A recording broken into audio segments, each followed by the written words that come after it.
ইসলাম আলমগীর ওনার ত্যাগ ওনার প্রাপ্তি এটা আজকে উনি পূরণ করলো ইনশাআল্লাহ। তার জায়গায় ধন্যবাদ। মানুষের মানুষ আজকে আমরা আনন্দ। সম্পূর্ণ গণতান্ত্রিক প্রক্রিয়ায় আজ দেশের 23তম রাষ্ট্রপতি নির্বাচিত হলেন ঠাকুরগাঁর মাটি ও মানুষের সন্তান মির্জা ফখরুল ইসলাম আলমগীর। ওনার এই এত বড় পাওয়া, এই পাওয়ার জন্য আমরা ঠাকুরগাঁবাসী গর্বিত। তিনি বাংলাদেশ জাতীয়তাবাদী দলের মহাসচিব ছিলেন এবং এই দলকে তিনি সুসংগঠিত করেছিলেন। বর্তমানে বাংলাদেশের রাষ্ট্রপতি নির্বাচন উপলক্ষে বাংলাদেশ জাতীয়তাবাদী দল থেকে তেনাকে মনোনীত করেছিলেন এবং তিনি সে মনোনীত হওয়ার পর বর্তমানে আমাদের বাংলাদেশের রাষ্ট্রপতি হচ্ছেন। ঠাকুরগাঁর একজন মাটি ও মানুষের মানুষ, সর্বজন নিবেদিত, সর্বজন গ্রহণযোগ্য একজন মানুষ, যিনি সারা বাংলাদেশে আজকে এই বাংলাদেশের রাষ্ট্রপতি নির্বাচিত হয়েছেন। এটা আমি ব্যক্তিগতভাবে অত্যন্ত গর্ববোধ মনে করি এবং ঠাকুরগাঁবাসী অত্যন্ত গর্বিত যে আমাদের একজন রাষ্ট্রপতি ঠাকুরগাঁর মানুষ।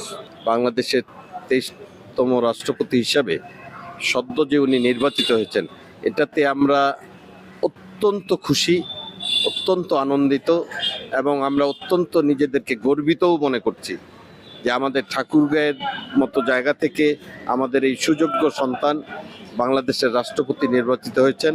সারা বাংলাদেশের জন্য এটা গর্বের বিষয়, আমাদের ঠাকুরগাঁর একজন রাষ্ট্রপতি হচ্ছেন এবং আমাদের প্রত্যাশা ঠাকুরগাঁর জন্য যে ঠাকুরগাঁবাসীর উন্নয়নে উনি বিশাল ভূমিকা পালন করবেন এবং সারা দেশব্যাপী যেন আইনের শাসন কায়েম হয়, প্রয়োগ হয়, সেদিকে লক্ষ্য রাখবেন, এটাই আমার প্রত্যাশা। আমরা খুবই আনন্দিত, যে বিষয়টা ভাষায় প্রকাশ করতে পারছি না।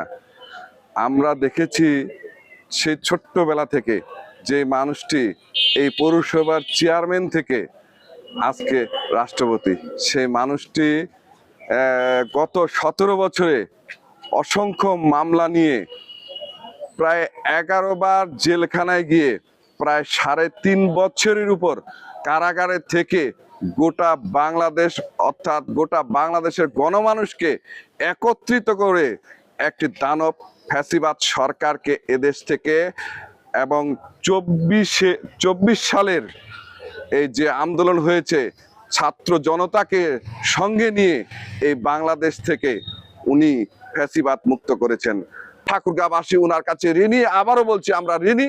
আমরা খুবই আনন্দিত ওনাকে রাষ্ট্রপতি পেয়ে এবং আগামী দিনে আমরা একটি সুন্দর বাংলাদেশ দেখব।